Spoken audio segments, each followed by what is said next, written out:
लेकिन आचार्य जी जो human relations हैं वो थोड़े कह सकते हैं कॉम्प्लिकेटेड होते हैं। अभी हाँ, मैं आपके सामने बैठा हूँ, यहाँ कुछ भी बहुत अच्छा थोड़े ही है। दुनिया में ही कुछ बहुत अच्छा नहीं है तो क्या करें, रोएं?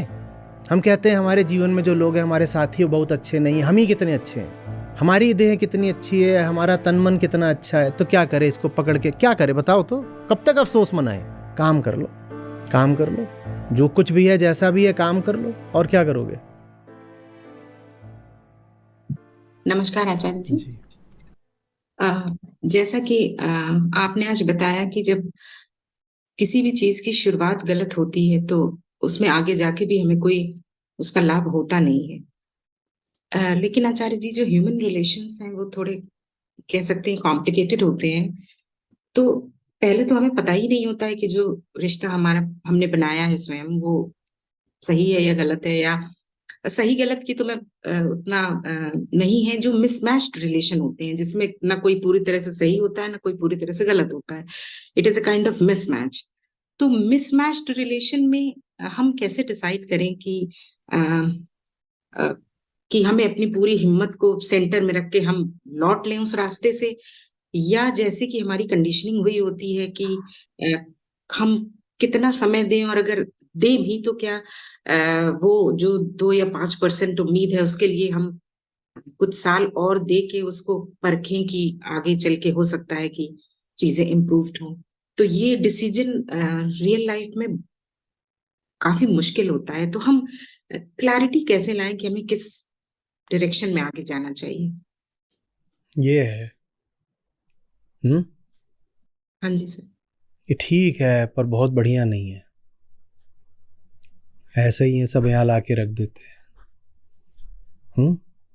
आयोजित काम है, अरेंज्ड, इनका अरेंजमेंट है, इन्होंने यहाँ ला के रख दिया, मैंने भी ध्यान नहीं दिया। अब मैं इसको चलाता हूँ, एक तो ऐसे गोल गोल निकालो तो देखिए मैंने चलाया, अभी एक ही लकीर खींचने में बीच में 2 जगह रुक गया। हम्म। हाँ जी। लेकिन इसको मैं ऐसे थोड़ी देर ऐसे रगड़ दे रहा हूँ ना, तो फिर ये चलने लग जा रहा है। ऐसे ही रगड़म रगड़ाई में ये चल भी लेता है। हम्म। बहुत अच्छा नहीं है। क्या करें, मातम मनाएं, रोएं, छाती पीटें, या कहें कि पड़ा रहे? भाई हम यहाँ ज्ञान चर्चा करने आए हैं, हम यहाँ मुक्ति के लिए आए हैं, परफेक्ट पेन की तलाश में थोड़ी आए हैं। यहाँ क्या परफेक्ट मिल जाना है, जैसा है पड़ा रहे। अब ये है वह संस्था है आपकी, आप समय नहीं देते लोगों को, वो इसको धोखे नहीं दे रहे। जिसको धोना है उसने आज 636 कॉल करी हैं, धोबी को नहीं, आप लोगों को, कि रजिस्टर कर लो बाबा भगवान के नाम पे। तो क्या करूं, सत्र लेना बंद कर दूं? क्योंकि ये देखिए ना कैसा हो गया है, इसके सब रोए हुए उड़ गए हैं। मैं अगर मुझे दाढ़ी ना बनानी हो तो मुझे ऐसे घिसना है, एकदम सफाचट हो जाऊंगा। क्या करूं, बंद कर दूं जो जीवन का असली काम है? हो सकता है जब मैं इसको अपनी जिंदगी में लाया हूं तो बड़ी उम्मीदें रही हूं, अब आ गया तो पड़ा रहना। मैं बदल गया, मैं आगे बढ़ गया, मुझे पता है मैं यहां पर क्यों बैठा हूं। मैं यहाँ पेन का और तौलिया का और ये दे दिया है, ये जहर, इसका रोना रोने थोड़ी बैठा हूं मैं। और इनका रोना रोने लग जाऊं फिर तो हो गया। कुछ समझ रही हैं? हाँ जी। अरे वो जब आए थे जिंदगी में तो आए थे, अब आके पड़े रहे, हमें हमारा काम करने दें, इतना काफी है। इतना ही कर दो कि यहां से उछल उछल के सामने ना जाया करो, कि स्क्रीन के सामने आ जाएंगे, देखने नहीं देंगे, देखो मैं कितना क्यूट हूं। हमें देखो, हमें बस ये ना करो, आ गए हो पड़े रहो।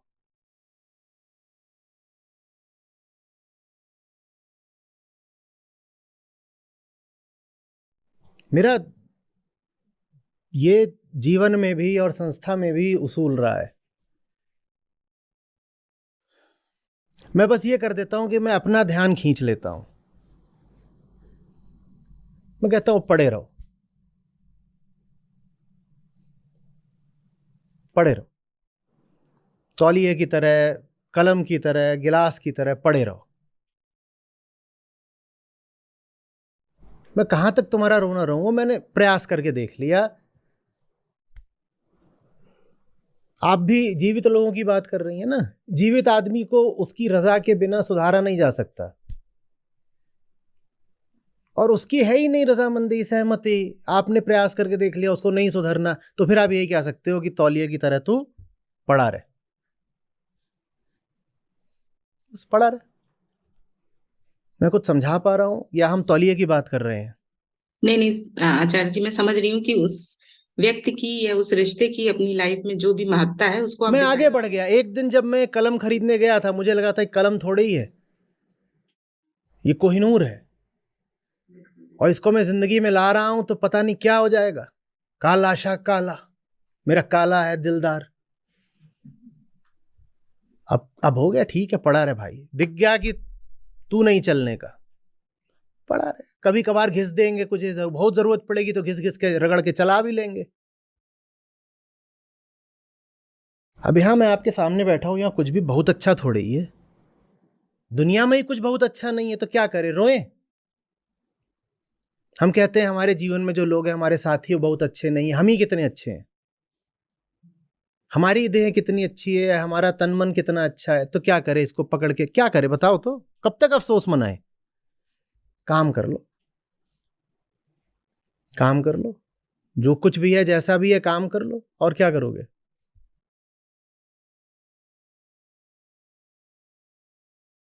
तो मतलब आचार्य जी, इसका यही है कि हम अपने काम में और जो भी कंस्ट्रक्टिव कर रहे हैं उसमें आगे बढ़ते रहें, क्योंकि ये तो होगा ही। और ये बात आपके किसी एक चुनाव या किसी एक रिश्ते या किसी एक विषय पर नहीं लागू होती है, हर विषय पर लागू होती है। आप जिंदगी में जिसको भी लेके आए हो, चाहे वो प्रियतम हो या कलम हो, वो कभी भी अपेक्षाओं पे खरा नहीं उतरने वाला। तो अपेक्षाओं का मातम नहीं मनाना है, हमें अपने जीवन के उद्देश्य पर आगे बढ़ जाना है।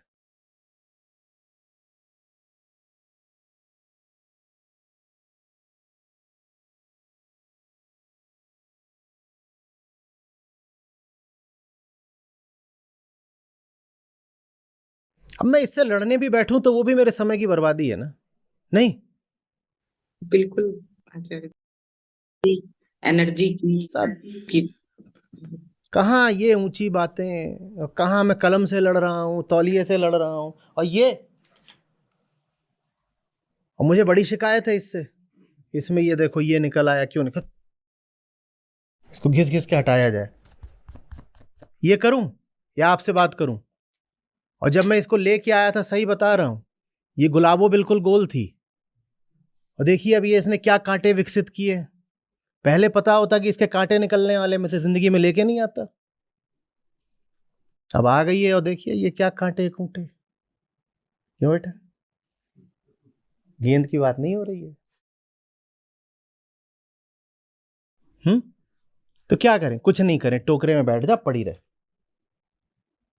न मैं तुझे दुखी कर रहा, न तू मुझे दुखी कर।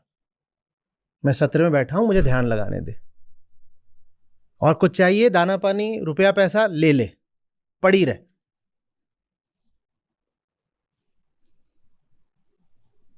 हाँ, किसी दिन तेरे भीतर कुछ जागे, थोड़ी बिजली कौंधे, तो तेरा स्वागत है। तुझे पास ही तो रखा हुआ है ना, आ जाना, द्वार खुले हुए हैं।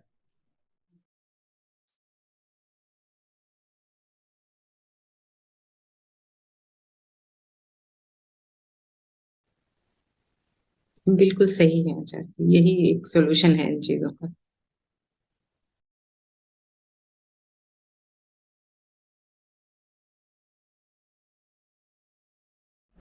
बच्चा है घर में, रो रहा है छोटा, तो माँ उसके हाथ रोने थोड़ी लग जाती है। थोड़ा बहुत ही कुछ व्यवस्था करके, माँ कुछ पढ़ रही है तो पढ़ेगी ना। अभी आज मैं उनके बारे में पढ़ रहा था। फील्ड्स मेडल बोलते हैं उसको, गणित में नोबेल प्राइज के बराबर माना जाता है। उनकी शादी हो गई, शादी होके 5 साल में उनके 3 बच्चे हो गए। तब जाकर के उन्होंने यूनिवर्सिटी में दाखिला लिया। उसके बाद वो पिछली शताब्दी की सर्वश्रेष्ठ गणितज्ञों में से एक बन के निकली। नाम भूल रहा हूं उनका, अब 97 साल की हो गई हैं। अब जो हो गया सो हो गया। अब 3 बच्चे हैं तो क्या करें, हैं वो पड़े हुए हैं, हम अपना काम करेंगे ना। वैसे थोड़ी जैसे हम बार बार बोलते हैं अब क्या करें, अब तो बच्चा हो गया, अब तो ये हो गया वो हो गया। अरे हो गया तो हो गया, तुम अब काम करो, सही काम करो।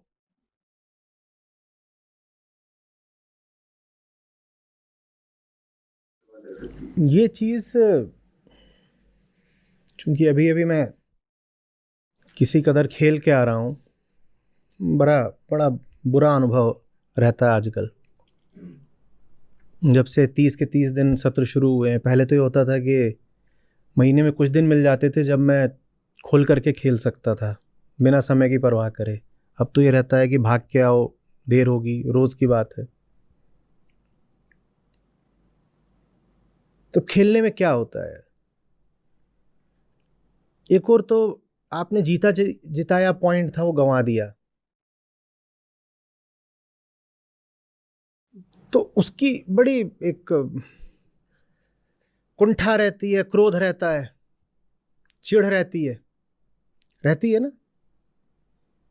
और दूसरी ओर अगला पॉइंट सामने खड़ा हुआ है, तो जल्दी से जल्दी उस पिछले को भूल करके अगले में आना पड़ता है। और पिछले को भूल के अगले में नहीं आए तो पिछला ही अगला बन जाता है। पिछला गंवाया था, अब अगला भी गंवाओ।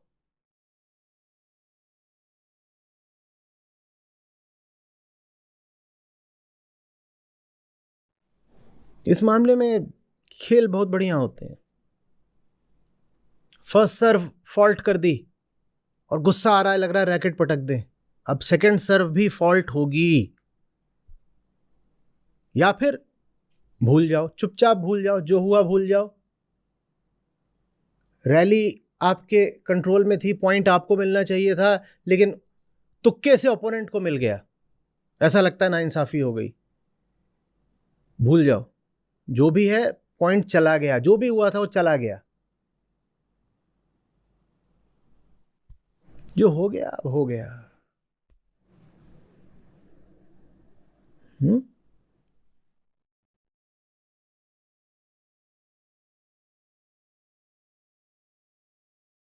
और ऐसा ही नहीं है कि आदमी अतीत की ही सोच के परेशान होता है, आदमी भविष्य की भी सोच के परेशान होता है। आज मालूम है क्या हुआ है, ये शुभंकर साथ में, इससे पूछे बताएंगे। गजब का चल रहा था, एक एक गेम जा रहा है 15-15 मिनट, ड्यूस पे ड्यूस, ड्यूस पे ड्यूस। लगभग 1 घंटे के बाद, 1 घंटे से ज्यादा समय के बाद 4-3 था, बस एक ही सेट, अभी पहला ही सेट चल रहा है। 4-3 से मैं आगे था, टेनिस की बात। और तभी ये भाई साहब बोलते हैं 9:30 बज गए आचार्य जी। अब वहां हूं, वहां से यहाँ आऊंगा, कपड़े बदलूंगा, फिर यहां बैठूंगा।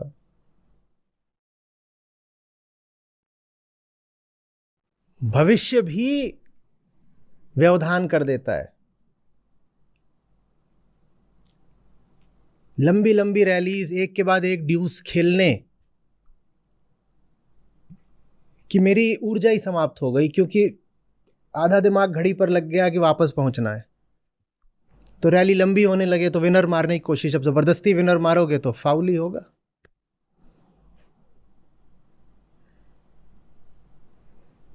सीधी सादी सर्विस करने की जगह एस मारने की कोशिश, अब ऐसे तो नहीं पड़ जाएगी एस। ना अतीत की सोचिए ना भविष्य की। 6-4 से हार के आ रहा हूं, 4-3 से आगे था, बताइए। अब हार के आ गया तो यहाँ क्या करूं, मुझे बड़ा बुरा लगता है, क्योंकि पूरी जान लगा के खेलता हूं, मैं चाहता हूं जीतना। अब मैं यहाँ बैठा हुआ हूं, बैठते हुए भी याद था कि हार के आ रहा हूं, तो वो याद करता रहूं या आपसे बात करूं? एक गलती करके आ रहा हूं ना कि भविष्य की सोची और सेट हार गया, अब उस गलती को फिर से दोहराऊं? नहीं दोहरा रहा।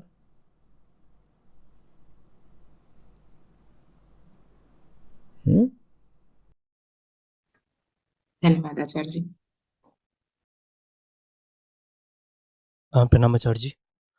सबसे पहले तो सर बहुत बहुत खुशी है कि मतलब यहाँ सेशन में और प्रश्न करने का मौका मिल रहा है। तो सर जैसे हम कामना की बात कर रहे थे, तो कामना को लेकर के सर थोड़ी सी क्लैरिटी ये चाहिए कि जब भी हम कोई कल्पना करते हैं, तो क्या सर हमारी कल्पना जो है उसमें जो कामना है, क्या वो भी कामना बस वो कामना मात्र है?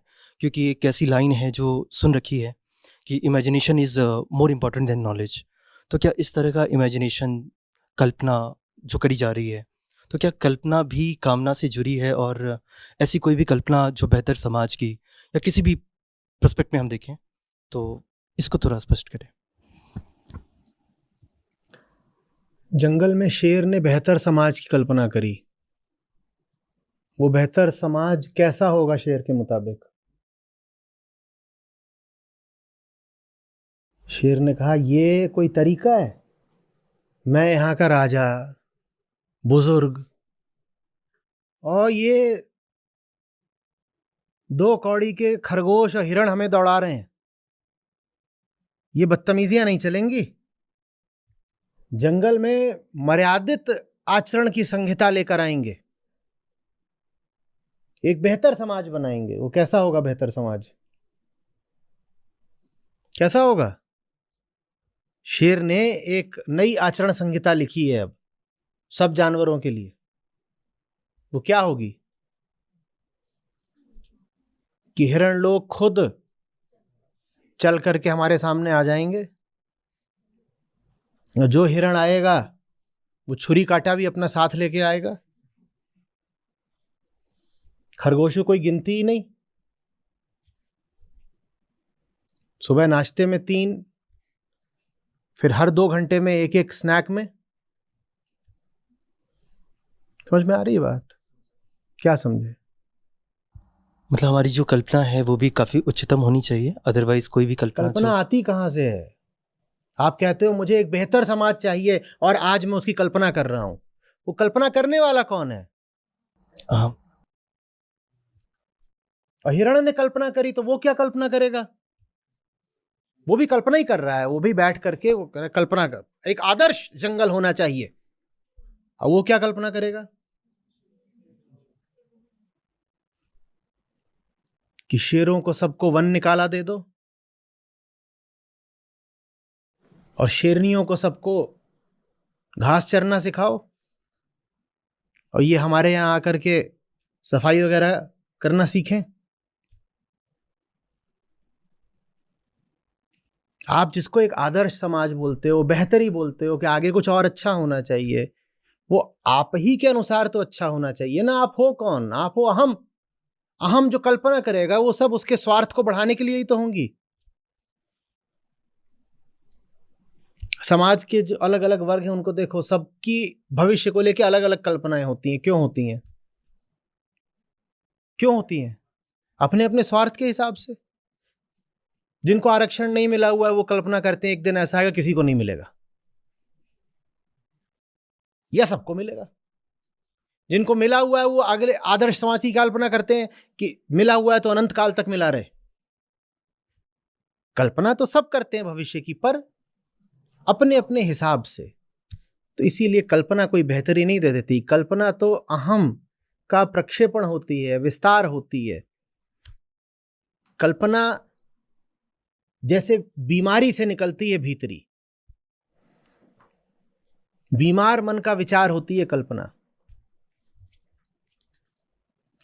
इसीलिए फिर कितनी बार समझाया है कि जितने तुम स्वस्थ और सहज होते जाते हो उतना भविष्य की कल्पना करने की जरूरत कम होती जाती है। उसके बाद आप एक अनियोजित, अप्रत्याशित भविष्य में जीने के लिए तैयार हो जाते हो, कल्पित भविष्य में नहीं। नियोजित भविष्य में नहीं, पूर्व निर्धारित भविष्य में नहीं। कैसा भविष्य? सहज। जैसा है आने दो, जैसा है आने दो। क्योंकि ऐसा आए कि वैसा आए, हमारी दोनों ही ओर कोई कामना, कोई पक्ष है ही नहीं। जैसा भी आएगा ठीक होगा। पर जब आप डरे होते हो तो कहते हो ऐसा आएगा तो हाय हाय पता नहीं क्या हो जाएगा, और ऐसा आएगा तो गुलाब जामुन मिल जाएंगे। ऐसा आएगा तो बड़ी गड़बड़ हो जाएगी, और दूसरी तरफ का आ गया तो बड़ा मजा आ जाएगा। ये कल्पना है। मैच होने जा रहा है किन्हीं दो टीमों के बीच में, आप एक टीम के हो समर्थक और ये दूसरी टीम की फैन है। आपने क्या कल्पना करी? आपको रात में सपना आया कल मैच है। क्या सपना आया? सही सही बताओ। आपकी टीम अरे बिना खेले ही जीत गई है, वॉक ओवर मिल गया, दूसरे वाले आए ही नहीं, डर के भाग गए। इनको क्या सपना आया? इनकी टीम ट्रॉफी उठा रही है, नाच रही है, गा रही है। कल्पना तो स्वार्थ के हिसाब से होती है ना। और जब स्वार्थ मिटने लगता है तो कल्पना पर जीने की जरूरत भी कम होने लगती है।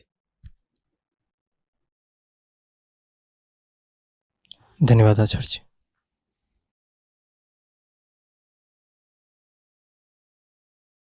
नमस्ते आचार्य जी। मेरा प्रश्न ये था, आज आपने कहा कि गलती को बिना विकल्प के रोका जा सकता है, चलो आगे बोलो। तो मुझे ये समझ में नहीं आया।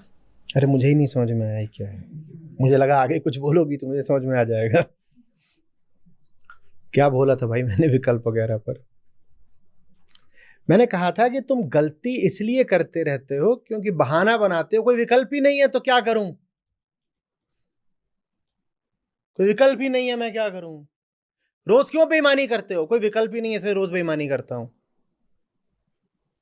ईमानदारी का नुस्खा होता है कि तुम बेईमानी करना छोड़ो, उसके बाद क्या करोगे ये बाद में देखा जाएगा।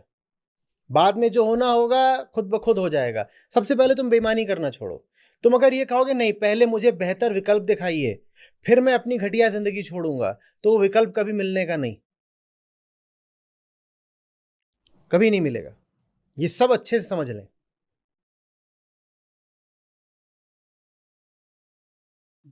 हम बात करते हैं उस पे लोगों के इतने तो संदेश कमेंट आते हैं, नहीं ये सब तो ठीक है पर समाधान भी तो बताइए। मैंने तुमको बताया तुम क्या गलत कर रहे हो, वो करना बंद कर दो, यही समाधान है। तुम कहते हो नहीं मैं जो कर रहा हूं मैं तो वही रहूंगा जो कर रहा हूं, आप मुझे इसी कामना को पाने का कोई और तरीका बता दीजिए तो मैं फिर जो अभी मार्ग है उसको छोड़ दूंगा। भाई मैं तुम्हें तुम्हारे मार्ग को छोड़ने को नहीं कह रहा हूं, मैं तुम्हें तुमको ही छोड़ने को कह रहा हूं। मैंने ये नहीं कहा तुमने रास्ता गलत पकड़ रखा है, मैंने कहा कि तुमने हस्ती ही गलत पकड़ रखी है। तुम गलत हो, तुम्हारा रास्ता बाद में गलत है। पर लोग कहते हैं हमें हमारे जैसा रहना है, ये रास्ता छोड़ देंगे, वैकल्पिक रास्ता बता दीजिए। विकल्प बहाना है, विकल्प नहीं मिलेगा। बहुत अच्छा कारण मिल जाएगा यथास्थिति बरकरार रखने का, विकल्प ही नहीं है। अच्छा ये ना करें तो क्या करें? साहब आप घटिया नौकरी कर रहे हैं तो क्या करूं, बीवी बच्चों को भूखा मार दूं? इस तर्क में क्या है? इस तर्क में क्या है? अरे इन्होंने जो तर्क दिया है उसके केंद्र में क्या बात है? मेरे पास कोई विकल्प नहीं है। विकल्प कभी मिलेगा भी नहीं, कभी नहीं मिलेगा। किसी को कुछ बताओ उसके पास यही तयशुदा जवाब होता है, नहीं ये ना करें तो क्या करें, पहले ये बताइए हम क्या करें। तुम क्या करोगे ये तुम जानना, तुम क्या करोगे ये पहले जो हो रहा है उसको रोको, फिर वक्त बता देगा कि अब आगे क्या करना है। पर पहले जो चल रहा है उसको रोक दो चुपचाप, बिना सवाल जवाब के। विकल्प नहीं तलाशे जाते।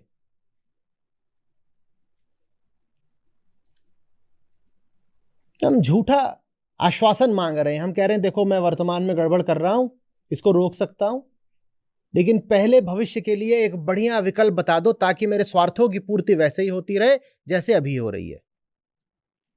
मैं अपने रास्ते छोड़ने को तैयार हूं, अपने स्वार्थ छोड़ने को तैयार नहीं हूं। इन्हीं स्वार्थों को किसी और रास्ते से कैसे आगे पूरा करना है वो मुझे बता दीजिए, तो फिलहाल जो अभी रास्ता वो मैं छोड़ दूंगा। ये क्या आपने बोला?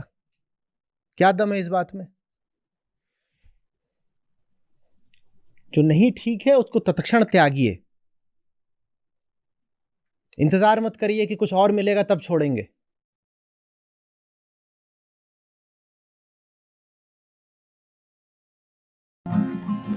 जाता है सो जान दे, तेरी दशा न जाए।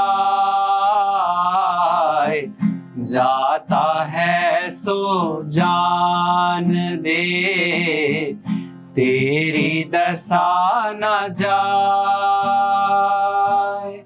खेवटिया की नाव ज्यों घन मिलेंगे आए रे साधो, घन मिलेंगे आए।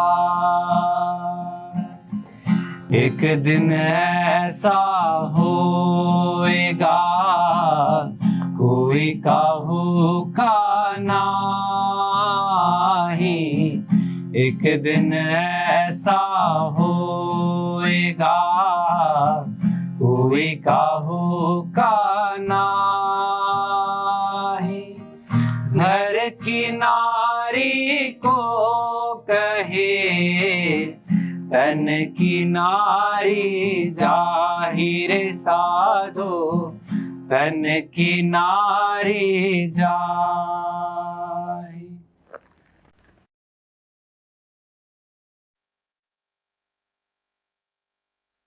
नमस्कार सर, मैं नागेंद्र बोल रहा हूँ बिहार औरंगाबाद से। एक्चुअल मेरा ये पहली सीख है। मैं पिछले सितंबर से जुड़ा हुआ था, बट 2-3 महीने 4 महीने तो मैं इतना सीरियस नहीं था, बट ये अगले ये जनवरी से मुझे थोड़ा सा उसमें जागरूकता आ गई। इसका श्रेय मैं संजय सर को देना चाहूँगा। और अब जो है जैसे थोड़ी बहुत खुलने लगी है, जैसे मुझे गीता सत्र से एकदम से मुझे कुछ बहुत ज़्यादा ही लगाव हो गया है। अब भले ही मैं मतलब उस लेवल पे नहीं समझ पा रहा हूँ कि मैं कोई कुछ क्वेश्चन पूछूं, उस लेवल की मेरी जानकारी या ज्ञान नहीं है। और आज के सत्र से जो मैं सीखा हूँ, प्रतिबंधित नैतिकता केवल लोक धर्म में होती है। अध्यात्म में किसी प्रकार की वर्जना या निषेधात्मकता नहीं होती है। परम से न बिलग हो, परंपरा बस यही है। शेष विषय अतीत की नहीं जरूरत नहीं है। धन्यवाद सर।